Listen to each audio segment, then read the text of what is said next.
For this project, I'll be building a kitchen utensil holder out of some scrap walnut and ash. And here's my rough plan for the layout of the opening. I wanted this container to have a rounded shape, but since I don't own a lathe, I figured I could make an octagon and sand the corners to give it a more circular look. And for some added strength and a nice accent, maybe I could spline all the miters with some scrap ash. So I set the bevel on my miter saw to 22.5 degrees and cut out 8 pieces of walnut. Unfortunately, I realized about halfway through the cuts that I made a mistake and should have measured 2 inches on the inside of each miter and not the outside. So I wasn't left with much for an opening, but I should be able to fix this. Off camera, I built a table saw sled that I could use for cutting the 1/4-inch spline strips. I clamped a piece of scrap wood onto the top of the piece to help prevent any movement and kickback. I then cut out 16 strips, that way I had 2 per each miter. Funny enough, this piece ended up being the exact size I needed. I couldn't have done that again if I tried.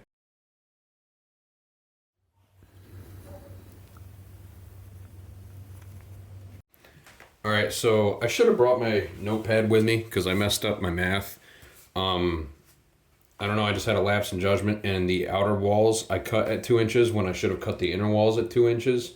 I noticed it while I was halfway through cutting these pieces out, and I figured I could still make it work. But essentially I ended up with a 5-inch outer diameter instead of an inner diameter like I wanted. I think what I'm going to end up doing is I'm going to use a marking gauge, and I'm going to scribe and score a 1/2-inch line on the face, the bottom, and the sides of each piece. And I'm going to use my electric plane to take each of these pieces down 1/2 inch. So that way it opens up the opening of the utensil holder. So I scribed a cut line about 1/2 inch from the outer surface. And then did this for all 8 pieces. You probably noticed that I haven't done anything in terms of the base of this yet. And it's because I want to build it and assemble it first before I determine what kind of base would look good with it. Depending on how prominent the splines are on the outside, it might look better with an ash base that protrudes past the circumference of the bottom, or if they aren't too prominent and it wouldn't look right, then I might just cap off the bottom of the piece of walnut. Before removing the material from these pieces, I went over the scribed lines with a pencil to make it a little bit easier to see when planing. I then used some double-sided tape to mount these pieces in place while I remove 1/2 inch of material. I then used the electric planer and removed the material little by little. I then did this for all 8 pieces. After about an hour of sweeping and vacuuming up the room, I put the pieces together and realized I made another rookie mistake. Since I wasn't holding the planer perfectly level, the material removed was not square and none of the miter joints lined up. I should have done this to begin with, but to fix this I'll use my router sled and flatten them all to the same thickness. I'll then use the router sled to remove all the material for each piece to match the thickness of this thin piece. Before setting up the router sled though, I'll use a little bit of CA glue to help prevent these knot sections from breaking apart.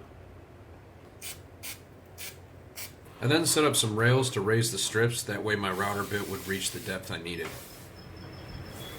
I then used CA glue to mount and line up all the pieces. And then routed down the material to match the thinnest piece. Now, I know I should not be using duct tape for this. In fact, a couple pieces popped loose while I was routing them. But I ran out of painter's tape setting this up, and to be honest, I was just being lazy and didn't feel like running to the store.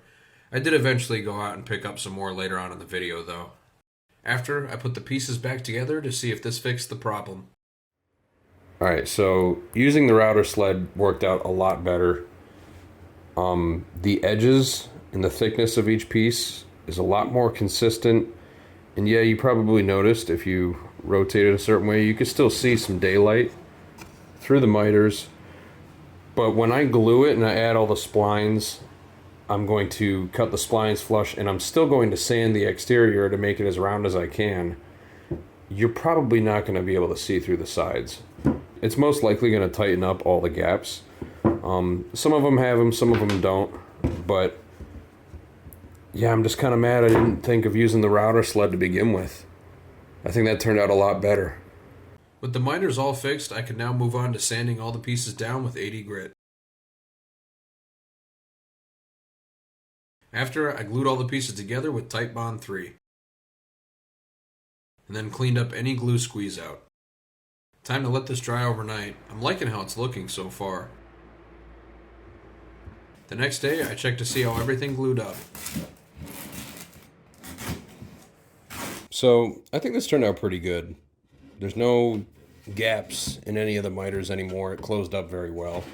I think the next step is going to be, I'm going to take this out to the miter saw and hopefully I can hold it at a decent angle.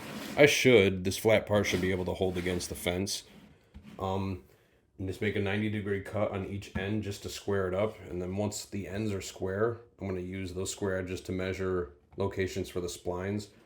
I'm thinking I'm going to do the same on each end, but I might do like stagger it where I have one up here, one down here, and then back up to one up here. So having that square edge will make it a lot easier to measure the same location for every other piece. If I cut too deep in one spot, then there's going to be more length to the spline, and it's not going to look uniform throughout. So I almost wonder if I need to make a jig for my router, just like a little ramp at 22.5 degrees. So I went out into the garage to square off the ends. One side's all clean, so now I'm going to measure 8 inches and do the same thing with the other side. I chose a length of 8 inches to ensure the container wouldn't be too tall if stored underneath a kitchen cabinet. I'm not gonna lie, these shapes are kind of cool. I almost wonder if there's a way I can make this into like a box or something. I don't know. I mean, it'd be a very shallow box, but like if I cleaned up the edges, I think that could look kind of cool. I don't know. We'll see. So, like I mentioned before, I wanted to make a router jig to ensure all the spline cuts would be uniform. So I set the angle of the jig to 22.5 degrees to match the angle of the miters. Now, I don't have any specific plans that I followed for this jig. I just searched online to see what other people were doing and just kind of eyeballed everything. And here's the final result of the router jig. Well, kind of. Before using the jig, I marked and measured all 16 spline locations.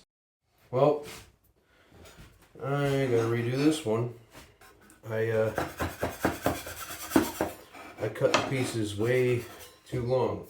Didn't really think about that with the added length, that the bit wouldn't even reach the surface. So I'm gonna take those nails out and go back out into the garage and try it again. The angled pieces of my jig were way too long, and the router bit didn't have enough depth to make the cuts, so I went back out into the garage and cut some smaller 22.5 degree wedges to use for the base instead. This did the trick, so now I can route out all the spline locations. So here's the result of routing them out. I don't think it turned out too bad. Each one is consistent, so that was the main thing I was worried about, was making sure they were consistent. I couldn't go too deep because of the thickness of the walls, so I don't know how much functional purpose these are going to have in terms of adding strength to them. I feel like it's going to be more decorative than anything, so I'm going to go ahead and glue them in and then wrap tape around to hold them in place while the glue dries. So I used some more ToolAds 3 and held all the 1/4-inch strips in place with tape overnight. The next day, I then used a flush cut saw to remove the excess of each spline. I'm probably going to sand it next, just to see what it looks like. I don't know if I'm going to do a rounded shape yet. I almost kind of like the octagon shape of it. To even out the surface, I'll be using some 80 grit mesh. I then wrapped the same paper around a sponge to sand the inside by hand. I might water pop it just to see what the color is going to look like, and if these are more prominent when I pop it, then I might do ash bottom. If they're not that prominent, I might just cap it off on the inside. After spraying the surface with a light coat of water, I was able to get a better idea for how prominent the splines will be once oiled. Now to brainstorm some ideas for what the base should look like. What if I have the bottom and the top lined with a 1/4 inch of the ash? And then I just cap off the inside. So it's not protruding. It's nothing extra. It's not like an off balance, or like it's not going to be bottom heavy in terms of like the color. I think that could look pretty cool if I just did like a little 1/4 inch banding around the top and the bottom, just to kind of go with the white splines. So I traced an outline onto a scrap piece of ash and cut it out with a jigsaw.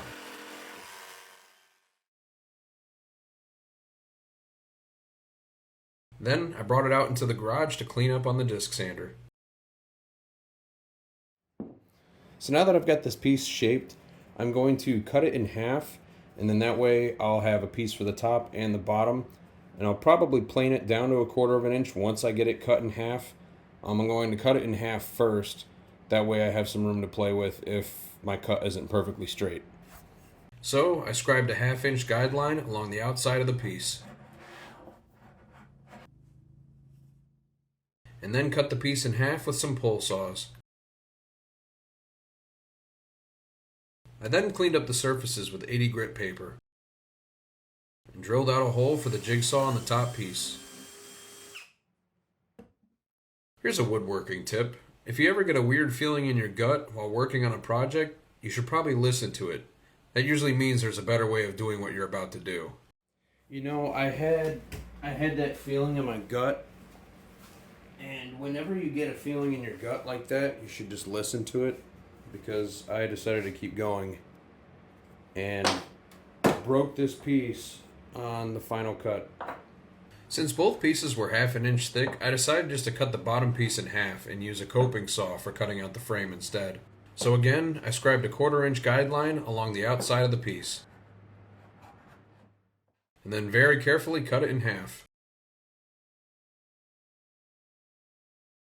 I then retraced the opening onto the top piece.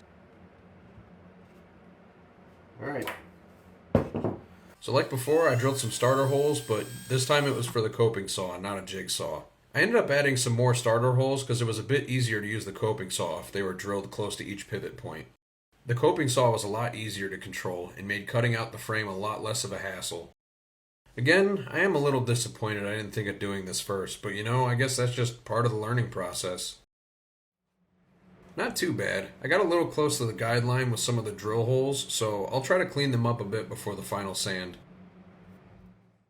Before gluing the top and bottom on, I lightly sanded them all down with 120 grit, and then glued them on with some TightBond 3. After I clamped them down, I cleaned up any glue squeeze out spots and then added a little bit to areas that might have had small gaps. Time to call it a day and let this sit overnight.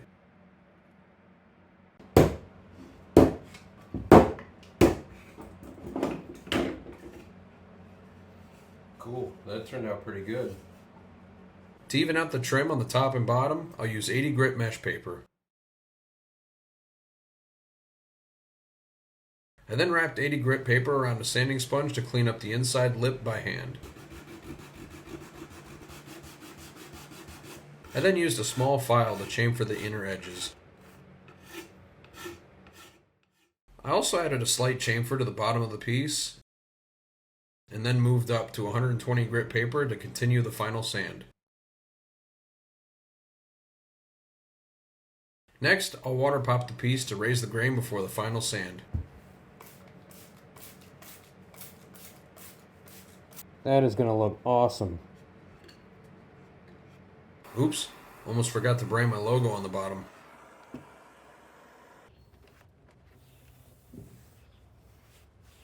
Alright, cool. To clean up the brand, I'll use some 400 grit mesh and very lightly go over the brand. Now to do the final sand at 240 grit.